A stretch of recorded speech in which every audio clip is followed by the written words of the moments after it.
Welcome to morning bulletin. ఇక వార్త వివరాల్లోకి వెళ్తే రేవంత్ సవాల్ను స్వీకరించిన కేటీఆర్ 72 గంటలు టైం తీసుకున్నారు. కానీ రేవంత్ చర్చకు రాకుండా పారిపోయాడని మాజీ ఎమ్మెల్యే పేర్కొన్నారు. కాంగ్రెస్ నాయకులు ప్రజా సమస్యలను డైవర్ట్ చేయడానికి కేటీఆర్లపై అసభ్య ఆరోపణలు చేస్తున్నారని ఆరోపించారు. వార్డు మెంబర్గా గెలవని కొందరు లుచ్చాగాళ్లు కూడా కేటీఆర్ను విమర్శిస్తున్నారని తెలిపారు. ఈ ఆరోపణలు ప్రజలను తప్పుదోవ పట్టించడమేనని, ఈ తరహా రాజకీయాలపై ప్రజలు అప్రమత్తంగా ఉండాలన్నారు. కేసీఆర్ నాయకత్వంలో రాష్ట్ర అభివృద్ధి జరుగుతుందని ప్రజలు విశ్వసిస్తున్నారని వెల్లడించారు. నాయన నాకు విచిత్రం అనిపిస్తున్నది. నీ ముఖానికైనా వార్డు మెంబర్గా గెలిచిరా, ఒకరి మీద ఒకరు రెచ్చిపోతా ఉన్నారు. ఒకడు అంటాడు కేసీఆర్ హాస్పిటల్లో ఉన్నాడు. ఏం భాష నాయన అనేది? అసలు నేను ఆయనకు సూటిగానే అడుగుతా ఉన్నా మొదటిసారి. అసలు తెలంగాణ జేఏసీ లేకపోతే నీ ఉనికి ఎక్కడదాన్ని నేను సూటిగా అడుగుతా ఉన్నా. తెలంగాణ జేఏసీ లేకపోతే ఇవాళ కొంతమంది ఎమ్మెల్సీలు కావచ్చు, అక్కడోడు ఎమ్మెల్యే కావచ్చు, కానీ ఆ ఉనికే లేకపోతే, తెలంగాణ జేఏసీ లేకపోతే మీ అడ్రస్లు ఎక్కడని నేను అడుగుతా ఉన్నా దయచేసి. అంతకుముందు మీ స్థాయి ఏంది, మీ గమ్యం ఏంది? మరి ఆ జేఏసీని పెట్టించినటువంటి వ్యక్తి కేసీఆర్ కాదా? ఒకడు అంటాడు అసెంబ్లీకి రా. అరే ఆయన అసెంబ్లీకి వస్తారా భయ్? అసెంబ్లీ అనేది కొత్త కాదు కేటీఆర్కు, కేసీఆర్కు, హరీష్ రావుకు.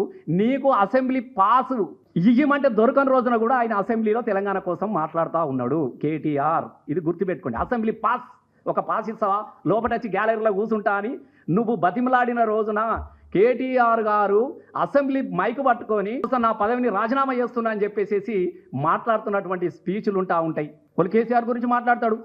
కేసీఆర్ గురించి మాట్లాడనా? నీ అయ్య నాట అయ్యా. ఎస్, బరాబరి చెప్తున్నా. కేసీఆర్ కేటీఆర్కి అయ్య కాదు, తెలంగాణకు అయ్యా బిడ్డ. అది కూడా రాసి పెట్టుకోరు మీరు.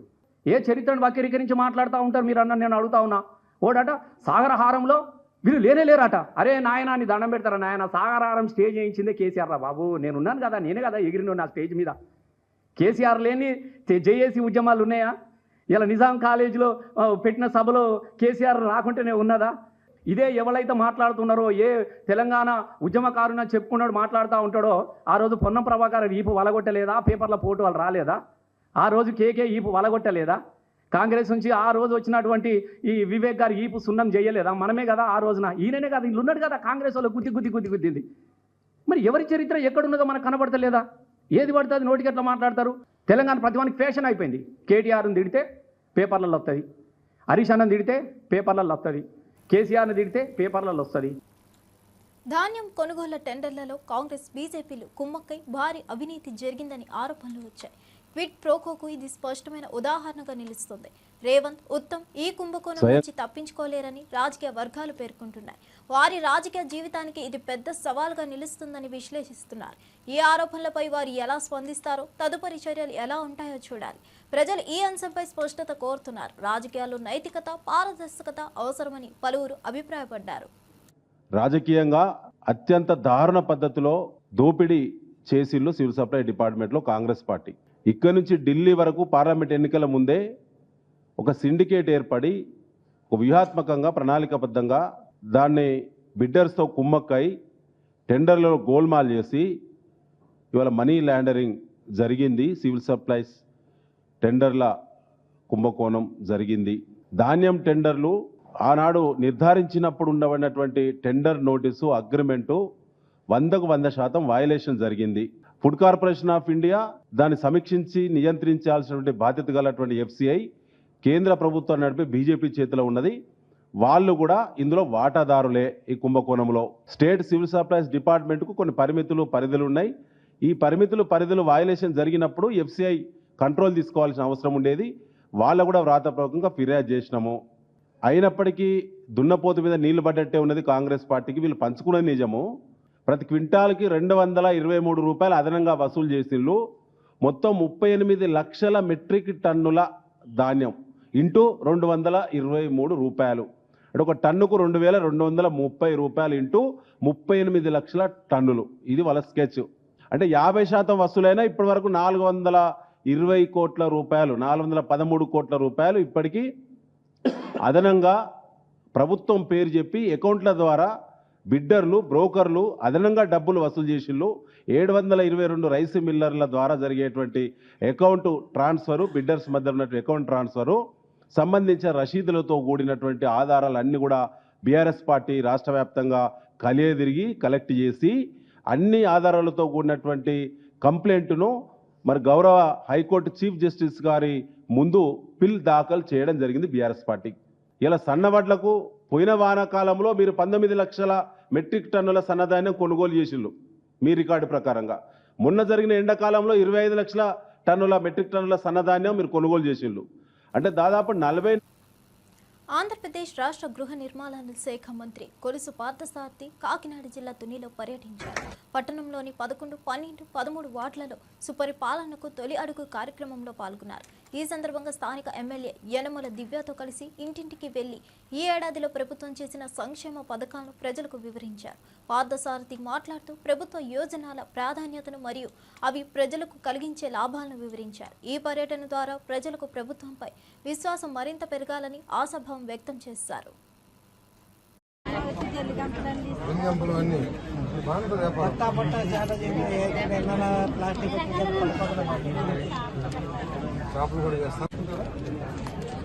తీసుకుంటే వ్యాపారం పెరిగిద్దా లేకపోతే ఊరికి తీసుకునే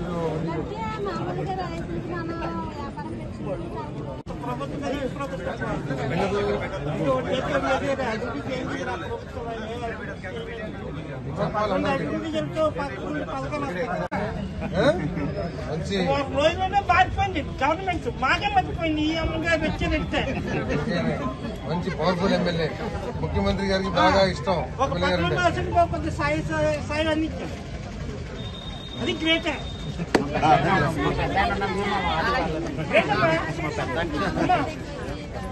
దగ్గర అయిపోయి వర్షం వచ్చిన వల్ల ఎట్ట అయిపోతుంది సార్. ఎట్ట అయిపోతుంటే పిల్లలు కూడా పైకి వెళ్తుంటే భయం వేస్తుంది. ఇదంతా ఎట్ట అయిపోతుంది సార్. తర్వాత వచ్చామా మేడం గారు, అమ్మా మేడం గారు మళ్ళీ తర్వాత ఈ కార్యక్రమాన్ని ముందుకు తీసుకెళ్తూ ఉన్నారు. ఎందుకంటే కారణం ఏమిటంటే ప్రజలందరికీ కూడా ఈ ప్రభుత్వం చేస్తున్న సంక్షేమ కార్యక్రమాలు ఎటువంటి ఇబ్బంది లేకోకుండా, ఎటువంటి బెదిరింపులు లేకోకుండా, ఎటువంటి కండిషన్స్ లేకుండా ప్రతి ఒక్కరికి అర్హత ఆధారంగా అందుతూ ఉన్నాయి. కాబట్టి మనం పనిచేస్తున్నాం. అదేవిధంగా పోలవరం, అమరావతి, ఇంకా అనేక గత ప్రభుత్వం వ్యవసాయ రంగాన్ని, సాగునీటి రంగాన్ని పూర్తిగా గాలికి వదిలేస్తే వాటన్నిటిని కూడా పూర్తి చేసి రాష్ట్రంలో సాగులోకి ఎక్కువగా ఏకరేజీని తీసుకురావాలని చెప్పేసి రైతులకి తోడుగా ఉండాలని చెప్పేసి ఆలోచన చేస్తున్నారు. మరి ఒక పక్క ప్రభుత్వం ఈ విధంగా అభివృద్ధి, సంక్షేమం, పరిశ్రమల పెట్టుబడులు ఇవన్నీ కూడా కష్టపడి పనిచేస్తూ ఉంటే, ఇంకో పక్క వైఎస్ఆర్ కాంగ్రెస్ పార్టీ ఎటువంటి కుతంత్రాలు అంటే ఈ రాష్ట్రం యొక్క బ్రాండ్ని పాడు చేయడానికి, ఈ రాష్ట్రంలోకి వచ్చే పెట్టుబడిదారులు కానీ, పారిశ్రామికవేత్తలు కానీ కానివ్వండి, ఇటువంటి ప్రతిపక్షం ఉంటే ఇక్కడ మనం పెట్టుబడి పెడతాం అనవసరం అనే భావన కలిగించడానికి, తద్వారా పెట్టుబడులు రాకపోతే ఉద్యోగాలు రావు, పిల్లలకి ఉద్యోగాలు రాకపోతే మేము రాజకీయంగా లబ్ధి పొందొచ్చు అనే ఒక కుతంత్రపు ఆలోచనతో ఏ విధమైన చేస్తున్నారో ఒకసారి ఆలోచన చేయండి. రైతులు పరామర్శకు వెళ్ళారు. ఆ రైతులకు సంబంధించి పొగాకు రైతులకి 22 కోట్ల కిలోలు ప్రభుత్వమే కొంటుంది. ఎప్పుడు గతంలో ఎక్కడా లేని, ఇప్పుడు లేదు. ఒకసారి చెక్ చేసుకోండి. 5 సంవత్సరాలు వైసీపీ కూడా ఉంది కదా, ఇప్పుడన్నా పొగాకు కొనుగోలు చేసినా అడగండి. అదేవిధంగా కోకోకి 50 రూపాయల కిలోకి ఇచ్చి మరి కోకోని కొనే పరిస్థితి. మరి అదేవిధంగా మరి మ్యాంగో 4 రూపాయలు అదనంగా ఇచ్చి ఈ కార్యక్రమాలు ఎప్పుడన్నా చేశారని చెప్పేసి అడుగుతా ఉన్నా నేను. కేవలం ఏదో. అనకాపల్లి జిల్లా నుండి ఓ ఆసక్తికరమైన సంఘటన వెలుగులోకి వచ్చింది. 840 కేజీల గంజాయిని పోలీసుల నుండి తప్పించేందుకు ప్రత్యేక ప్రణాళిక రూపొందించబడింది. గంజాయి సరుకు మొదట కాలినడకన 2 కిలోమీటర్ల దూరం కూలీలతో తరలించబడింది. అనంతరం బొలెరో వాహనంలో సాఫీగా ఏజెన్సీ ప్రాంతాన్ని దాటి సరుకు తరలించబడింది. అయితే చివర్లో అనకాపల్లి జిల్లాలో పోలీసులు ఈ గంజాయి సరుకును పట్టుకున్నారు. ఈ క్రమంలో పోలీసులు మరింత సన్నద్ధతతో తనిఖీలు నిర్వహించి ఇలాంటి శిక్షణలను ముందుగానే గుర్తించడానికి ప్రయత్నిస్తున్నారు.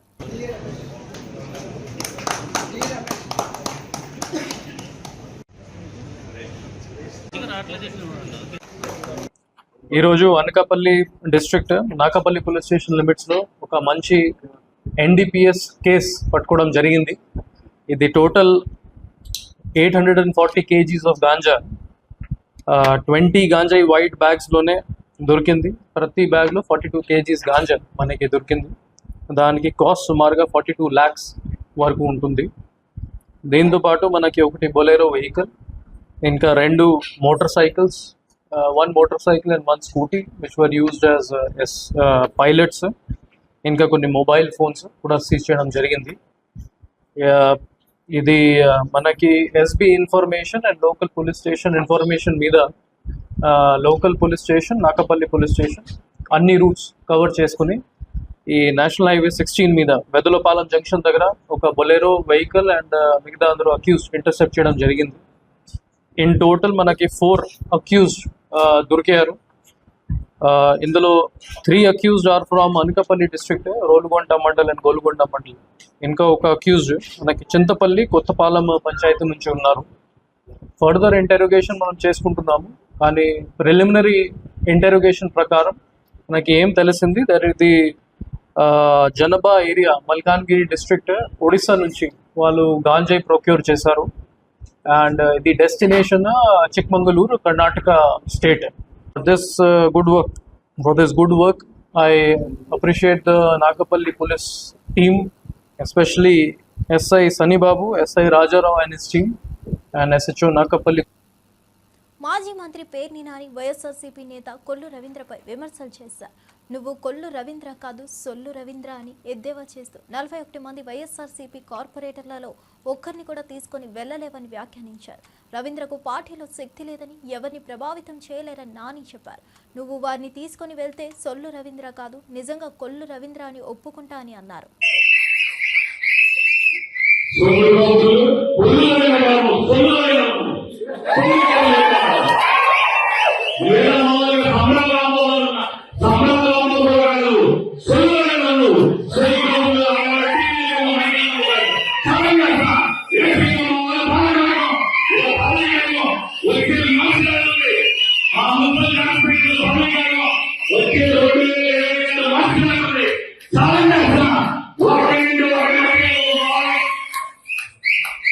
మేము వదులుకున్నాం ఇప్పుడు మమ్మల్ని వదులుకున్నాం కావాలని వాళ్ళు కాకుండా మా 41 మందిలో నీ ఇష్టం, నీ రాజకీయ త్యాగంలో నీ సొంతలు నిజమైన నిరూపించుకోవడానికి చాలా చేస్తాయి.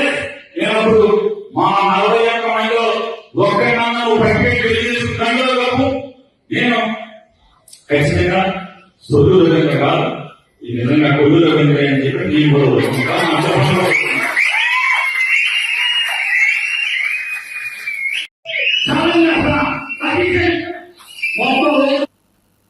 బంగారుపాలెంలో జగన్ పర్యటన సందర్భంగా చోటు చేసుకున్న మామిడికాయల ఘటనపై టీడీపీ నేత అచ్చెన్నాయుడు తీవ్ర విమర్శలు గుప్పించారు.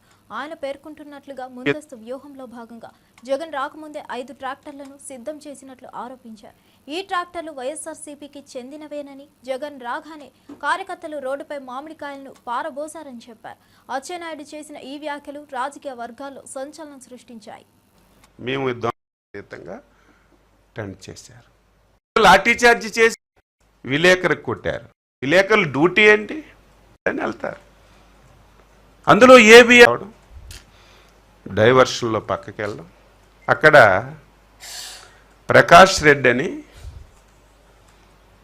చిత్తూరు జిల్లా వైఎస్ఆర్సిపి సెక్రటరీ ప్రకాష్ రెడ్డి, ఆయనకి 25 ఎకరాలు మ్యాంగో తోట ఉంది. 25 ఎకరాలు మ్యాంగో తోట యజమాని మేము 12 రూపాయలు పెడితే అమ్మేశాడంట. ఒక 4-5 ట్రాక్టర్లే ఆ తోటలో పెట్టుకున్నాడు.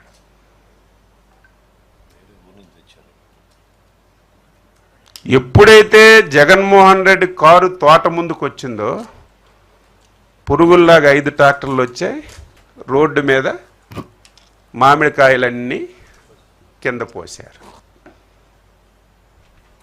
పోని కింద ప్లాండ్గా పోసుకున్నారు. నువ్వు 5 సంవత్సరాలు ముఖ్యమంత్రి, నీకు బాధ్యత ఉందా లేదా? నువ్వు చూసి దిగి మామిడికాయలు చూడాలి. మామిడికాయలు తొక్కుకొని రైతులు మామిడికాయలు ప్రభుత్వం కొనడం లేదు. రైతులు తీవ్రమైనటువంటి ఆందోళనతో ఉన్నారు అని చెప్పి నువ్వు ఇంత దారుణంగా ఒక క్రిమినల్, మేము ప్రతిరోజు చెప్పాలంటే మాకే బాధగా ఉంది, ఒక క్రిమినల్ రాజకీయ ముసుగులో ఒక ప్లాన్ ప్రకారం ఏ విధంగా వ్యవహరిస్తారో మేము అప్రమత్తంగా లేకపోతే చాలా పెద్ద ప్రమాదం జరుగుతుంది. బీజేపీ ఎమ్మెల్యే రాజా సింగ్ అమర్నాథ్ యాత్రలో పాల్గొని పలు వ్యాఖ్యలు చేశారు. కేంద్రంలో బీజేపీ ప్రభుత్వం అధికారంలోకి వచ్చాక అమర్నాథ్ యాత్ర సులభమైందని తెలిపారు. యాత్ర మార్గంలో రోడ్డు సహా అన్ని సౌకర్యాలు సమకూరాయని చెప్పారు. ఆర్టికల్ 370 రద్దు తర్వాత కాశ్మీర్లో ముస్లింలకు ఉపాధి అవకాశాలు పెరిగినట్లు వివరణ ఇచ్చారు. ఈ మార్పుల వల్ల యాత్రికులకు మెరుగైన అనుభవం కలుగుతుందని రాజా సింగ్ తెలిపారు. యాత్ర సక్సెస్ఫుల్ గురించి చాలా వరకు మన దేశ ఆర్మీ సైనికులు ప్రతి ఒక్క 10 అడుగులకి ఒక సైనికులు, యాత్రికులకి ఒక సేఫ్టీగా మన భారతీయ సైనికులు మంచి వ్యవస్థ చేస్తారు. అది కాకుండా ఎన్నో ఆర్గనైజేషన్లు వాళ్ళు యాత్రికులకి ఎట్లాంటి కూడా ఏదైనా ఇబ్బంది రాకూడదని భోజన వ్యవస్థ చేస్తారు, టిఫిన్ వ్యవస్థ చేస్తారు. ఎట్లాంటి కూడా యాత్రికులకి ఇబ్బంది కాకుండా అన్ని వ్యవస్థ ఈ యాత్రలో ఉంటుంది. ప్రత్యేకంగా ఏంటంటే ఇప్పుడు ఈ పహల్గాం నుంచి ఒక యాత్ర నడుస్తుంది, అదేవిధంగా బాల్తాల్ నుంచి ఇంకొక యాత్ర నడుస్తుంది. ఈ 2 మార్గం నుంచి అమర్నాథ్ గుహ వరకు భక్తులు దర్శనం గురించి వెళ్తారు. ప్రత్యేకంగా ఏంటంటే ప్రతి ఒక్క 100 మీటర్స్కి 500 మీటర్స్కి ఒక మంచి పండాలం ఉంటుంది. దాంట్లో కింద నుంచి పై వరకు ఎవరైనా ఏదైనా మెడికల్ ప్రాబ్లం ఉంటే కూడా ఆయనకి మెడికల్ వ్యవస్థ కూడా ఉంటుంది. ఎవరికైనా జ్వరం కానీ ఏదైనా వస్తే కూడా వాళ్ళకి ఫ్రీ ఆఫ్ కాస్ట్ భోజనం ఫ్రీ, టాబ్లెట్ ఫ్రీ, అన్నీ ఫ్రీ ఉంటుంది. ఆ విధంగా ఒక వ్యవస్థ అయితే ఇక్కడ జరుగుతుంది. గతంలో కాంగ్రెస్ గవర్నమెంట్ ఉన్న సమయంలో ఇక్కడ రోడ్ వ్యవస్థ కానీ ఇట్లాంటి కూడా భోజన వ్యవస్థ కూడా లేకుండే. కానీ ప్రధానమంత్రి మోదీ గారు అంటే బీజేపీ గవర్నమెంట్ వచ్చిన తర్వాత 2014 తర్వాత ఇక్కడ మంచి రోడ్ వ్యవస్థ అయిపోయింది. మంత్రి ఉత్తమ్ కుమార్ రెడ్డి కీలకమైన పవర్ పాయింట్ ప్రెజెంటేషన్ నిర్వహించారు. ఈ కార్యక్రమంలో CM Revanth Reddy, deputy CM బట్టి విక్రమార్కతో పాటు ఇతర మంత్రులు, ఎమ్మెల్యేలు, ఎమ్మెల్సీలు, అధికారులు హాజరయ్యారు. ప్రెజెంటేషన్లో కృష్ణా జలాలపై తెలంగాణ వాటా, ఆంధ్రప్రదేశ్ అక్రమ నీటి తరలింపు అంశాలు చర్చించబడ్డాయి. తుమ్మిడిహెట్టి నుంచి మేడిగడ్డకు డిజైన్ మార్పు కారణంగా జరిగిన పరిణామాలపై స్పష్టతనిచ్చారు. ఏర్పాటు చేయడం జరిగింది. ఈ 2 విషయాలు చాలా చాలా ముఖ్యమైనవిగా మీరందరూ భావించాలని చెప్పి నేను విజ్ఞప్తి చేస్తున్నా. ఒకటేమో కృష్ణా నదీ జలాల విషయంలో మన ప్రభుత్వం వచ్చిన తర్వాత కృష్ణా నదీ జలాలు, కృష్ణా రివర్ వాటర్ విషయంలో మన ప్రభుత్వం వచ్చిన తర్వాత గత 10 ఏళ్ల కంటే అత్యంత సమర్థవంతంగా మనం ముందుకు పోయిన విషయం మీకు ఫ్యాక్ట్స్ అండ్ ఫిగర్స్ తో నేను మీకు మనవి చేస్తాను. ఇది ఒక షార్ట్ ప్రెజెంటేషన్ తర్వాత కాళేశ్వరం ప్రాజెక్టు పై మరి ఏ విధంగా అంటే రిపీటెడ్ గా మనం ప్రతిపక్షాల దుష్ప్రచారం, ఒక గోబుల్స్ ప్రొపగాండా చూస్తున్నాం. ఏమైంది, ఒక బ్యారేజ్ కొలాప్స్ అయితే ఎందుకు వదిలేసినారు, మరి 2 పిల్లర్లు కూలిపోయినాయి కదా, తత్తిమే యూజ్ చేయొచ్చు కదా అని. అది కూడా వాళ్ళు మాట్లాడేది ఎంత వాస్తవాలు, అబద్ధాలు, మరి అసత్యాలు, అది కూడా మనం. మామిడి రైతులను కూటమి ప్రభుత్వం పట్టించుకోవడం లేదని జగన్ విమర్శించారు. ప్రభుత్వాన్ని నిద్ర లేపేందుకే ఇక్కడి వచ్చానని తెలిపారు. జగన్ రాక సందర్భంగా 2000 మంది పోలీసులను మోహరించి రైతులను అడ్డుకున్నారని ఆరోపించారు. పొరుగు రాష్ట్రమైన కర్ణాటకలో కుమారస్వామి లేఖతో కిలో మామిడి 16 రూపాయలకి కొనుగోలు చేయగా తన ప్రభుత్వ హయాంలో కిలో మామిడి 29కి కొనుగోలు చేసినట్లు జగన్ పేర్కొన్నారు.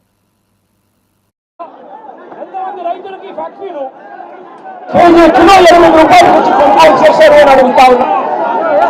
కొంతమంది రైతులకు మీరు చెప్పినట్టుగా మీరు 4 రూపాయలు రైతులకు ఎంతమందికి ఇచ్చారు అని చంద్రబాబు నాయుడు గారిని గట్టిగా నిలదీస్తూ అడుగుతా ఉన్నా.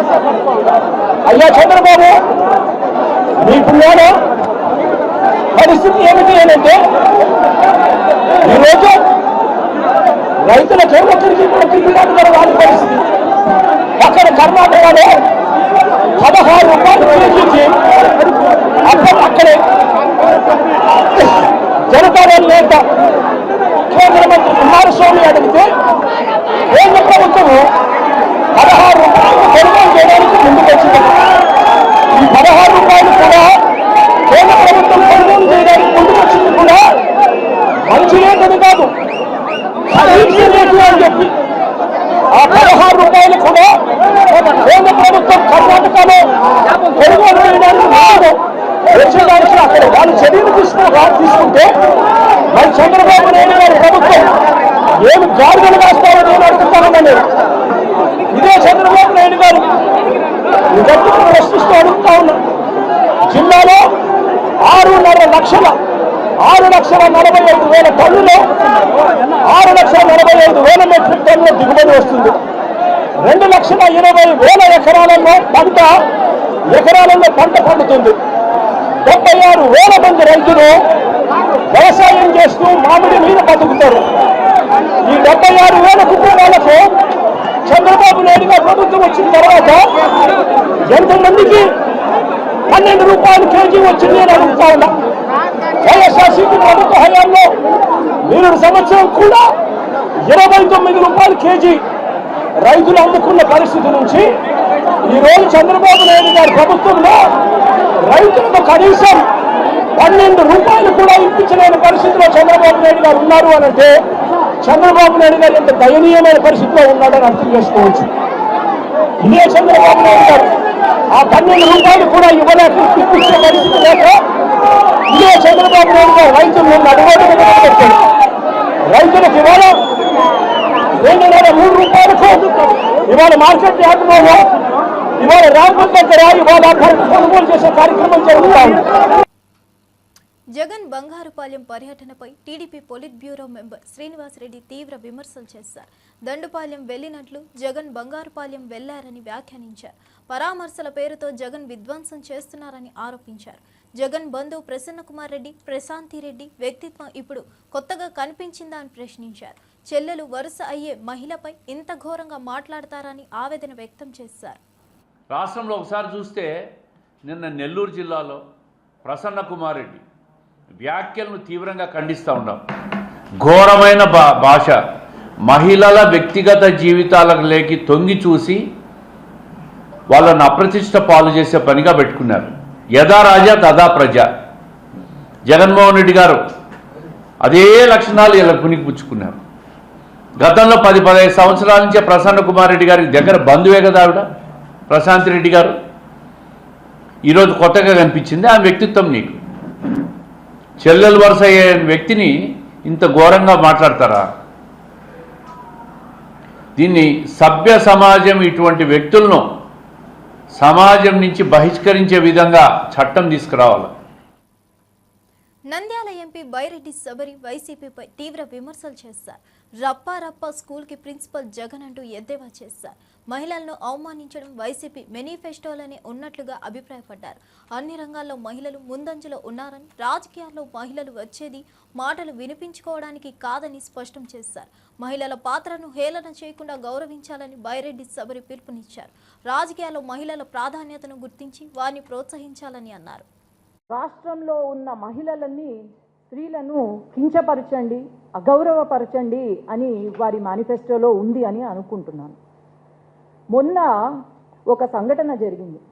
కొవ్వూరులో ఎంతో పొలిటికల్ హిస్టరీ ఉన్న ఒక వైసీపీ నాయకుడు చెల్లి వరుస అయిన కొవ్వూరు ఎమ్మెల్యే ప్రశాంతిరెడ్డి గారిని ఎంతో దారుణంగా మాట్లాడిన సంఘటన మనం చూసాం.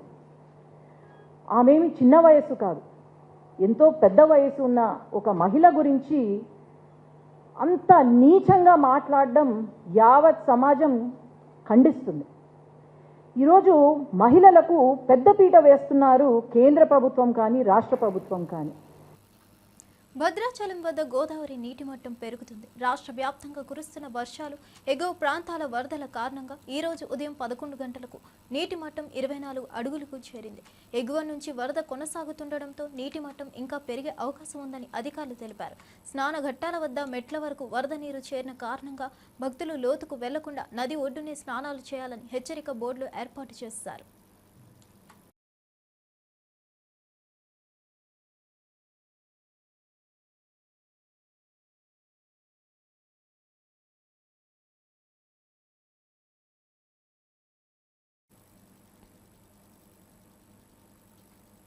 విశాఖ జిల్లా సింహాచలం పుణ్యక్షేత్రంలో గిరి ప్రదక్షిణ మహోత్సవం నిర్వహించబడుతుంది. తొలి పావాంచ నుంచి అప్పన్న స్వామి పుష్పరథం గిరి ప్రదక్షిణకు బయలుదేరింది. భక్తులు పెద్ద సంఖ్యలో ఈ మహోత్సవంలో పాల్గొనడానికి రాష్ట్రంలోని పలు ప్రాంతాల నుంచి తరలి వచ్చారు. మహోత్సవం సందర్భంగా భక్తులు తమ భక్తి ప్రపత్తులను అప్పన్న స్వామికి సమర్పిస్తున్నారు.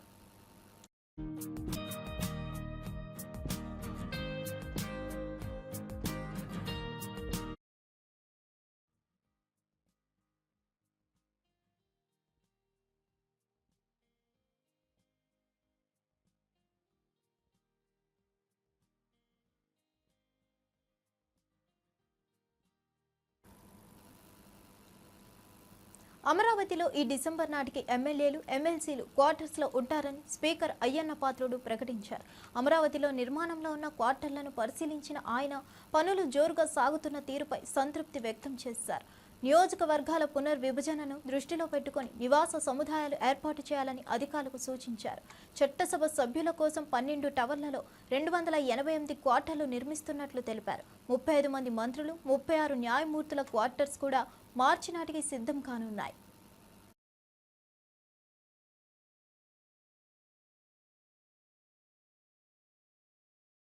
అంటే మా భారతదేశంలోనే కాదు, ప్రపంచంలో ఎక్కడా లేని విధంగా రాజధాని కట్టాలన్నది అతని ఆలోచన విధానం.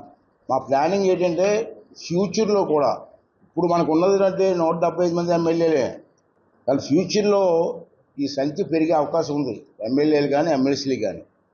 అంటే దాన్ని కూడా దృష్టిలో పెట్టుకొని ఈ కన్స్ట్రక్షన్ చేయాలని ముఖ్యమంత్రి గారి ఆలోచన. ఇప్పుడే మీరు చూశారు, ఇక్కడ 12 టవర్స్ వస్తున్నాయండి.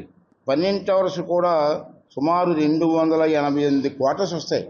ఎమ్మెల్యేస్ ప్రస్తుతం 175 మంది, ఎమ్మెల్సీలు 58 మంది ఉన్నారు. 35 మంది మినిస్టర్స్ క్వార్టర్స్ కట్టాలని చెప్పి కూడా నిర్ణయం తీసుకోవడం జరిగింది. అవన్నీ కూడా ఒకటే బ్లాక్లో వస్తాయి. అలాగే జడ్జిస్ ఉన్నారు, జడ్జిస్ కూడా 36 మందికి చీఫ్ జస్టిస్ సహా అక్కడే క్వార్టర్స్ కట్టాలని చెప్పి ప్రభుత్వం నిర్ణయం తీసుకోవడం జరిగింది. స్పీకర్ గారికి, డిప్యూటీ స్పీకర్ గారికి, కౌన్సిల్ చైర్మన్ గారికి, డిప్యూటీ చైర్మన్ గారికి మినిస్టర్తో పాటు ఈక్వల్ స్థాయిలో ఆ స్థాయికి తగ్గట్టుగా క్వార్టర్స్ కట్టాలని కూడా నిర్ణయం తీసుకోవడం జరిగింది. అలాగే మన రివర్ పక్కనే గవర్నర్ గారికి, సీఎం గారికి కూడా క్వార్టర్స్ కట్టాలని చెప్పి కూడా ప్లాన్లో ఉండడం జరిగింది. ఓబామా అయ్యో రామ ప్రీ రిలీజ్ ఈవెంట్లో పాల్గొన్న అలీ హీరో సుహాస్ను చూసేసరికి చనిపోయిన తన మేనల్లుడు గుర్తొచ్చాడని భావోద్వేగంగా చెప్పారు. ఈ సినిమాలోని సుహాస్ పాత్ర ఎమోషనల్గా తమ హృదయాలకు చేరుతుందని అన్నారు. అలీ మాట్లాడుతూ నటన పరంగా సుహాస్ అద్భుతంగా చేశాడని ప్రశంసించారు. రామ్ గోదాల దర్శకత్వంలో తెరకెక్కిన ఈ చిత్రం జూలై 11న విడుదల కానుంది. సుహాస్, శ్రీలక్ష్మి, మేఘనా శెట్టి ప్రధాన పాత్రలో నటించారు. కుటుంబ విలువలు, ప్రేమ, భావోద్వేగాల మేళవింపుగా రూపొందిన ఈ సినిమా భావోద్వేగాలను తాకుతుందని దర్శకుడు తెలిపారు. ఈవెంట్ మొత్తం సుహాస్ నటనపై ప్రశంసలతో నిండిపోయింది. బాబాయ్, నువ్వు ఎప్పుడైనా అమ్మాయిని ప్రేమించావా? ప్రేమలో పడ్డావా? పడ్డానురా. ఆ ప్రేమలో పడింది సుహాస్ చిన్నప్పుడు మదర్ చనిపోతే అమ్మ అమ్మ అంటుంటే నాకు మామ మామ అన్నట్టు అనిపిస్తుందిరా. అప్పుడు లవ్లో పడ్డాను. వాడి కోసం నేను పెళ్లి చేసుకోలేదు. వాడే నా లైఫ్, వాడే నా నవ్వు, వాడే నా ఫస్ట్ లవ్, వాడే నా లాస్ట్ లవ్ అని ఈ సినిమాలో ఆ సీన్ చేయడం జరిగింది. ఆ సీను నాకు అది గుర్తుకొచ్చి చేశాను. ఆ తర్వాత సుహాసు ఎప్పుడైతే లవ్ ఫెయిల్ అవుతుంది, ఈ అమ్మాయి ఎప్పుడైతే వెళ్ళిపోయింది అనగానే, అరే అమ్మాయి కోసం ఏముందిరా, ఈ అమ్మాయి కాకపోతే ఇంకొక అమ్మాయి వస్తుందంటే, ఈ అమ్మాయి ఇక్కడ ఉంటే పర్లేదు, ఆ అమ్మాయి ఇక్కడ దాకా ఎక్కేసింది, ఏం చేయాలి నాకు అర్థం కావట్లేదు మావయ్య అంటాడు. ఆ సీను చేసేటప్పుడు Suhas already national award actor. అంటే కలర్ ఫోటో సినిమా చేస్తున్నప్పుడు ఎవరండి హీరో అంటే ఎవరో హీరో అని చెప్పాడంట, తను హీరో అని చెప్పుకోలేదు. ఇక మీదట ఎప్పుడు కూడా నువ్వు హీరో అయితే నువ్వే హీరో అని చెప్పు, ఎందుకంటే నీకున్న కలరు అక్కడ సూపర్ స్టార్ రజనీకాంత్ గారికి ఉంది. ఆ కలరు ప్రపంచాన్ని ఊపింది. నీ సినిమా ఇది హిట్ కొట్టిందనుకో, ఆటోమేటిక్గా నీ కలర్ ఉన్నోళ్ళు ప్రతి వాళ్ళు. ఇవండి ఈనాటి విశేషాలు. మరో వార్తతో మళ్ళీ కలుద్దాం.